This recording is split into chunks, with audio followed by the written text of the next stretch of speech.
A brain-computer interface is a device that lets people communicate without moving. And how this works is it takes your brain's activity and translates that directly into a message or a command. There are a few different types of BCIs, but the most common types rely on the imagination of movement. So if you think about moving, that produces certain predictable changes in your brain, mainly over areas involved with movement, the motor and somatosensory areas of the left and the right side. And another type of BCI involves visual attention. You can pay attention to certain lights that might flicker very quickly or flash periodically, and that also produces changes in brain activity that you can detect, and then you can figure out where someone is paying attention. Well, because BCIs have already been developed and there has been some progress, we intend to instead extend them and make them more useful for a variety of people, both disabled people and healthy people, in different environments.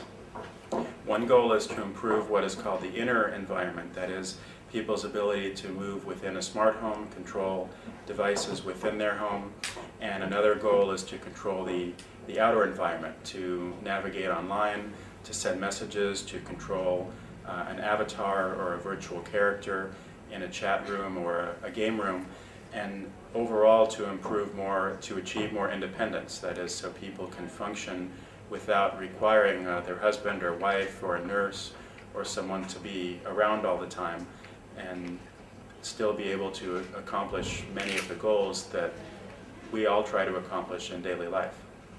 The nice thing about BrainAble is that there are many possible applications that would be impacted, not just within BrainAble itself, but also after BrainAble is over.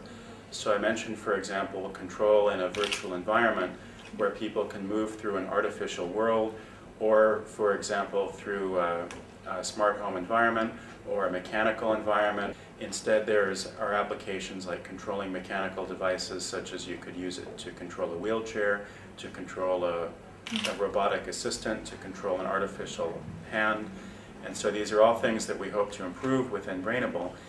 In addition to just improving the things that you can control, we also want to make them easier to control. So we will have a nice, easy to use environment that people who are perhaps older, maybe they're not familiar with computers, can still use. They can learn it more quickly, and again, they can learn to use it without a lot of help from outside people, especially medical experts or other people who normally might have to spend the whole day caring for a disabled person.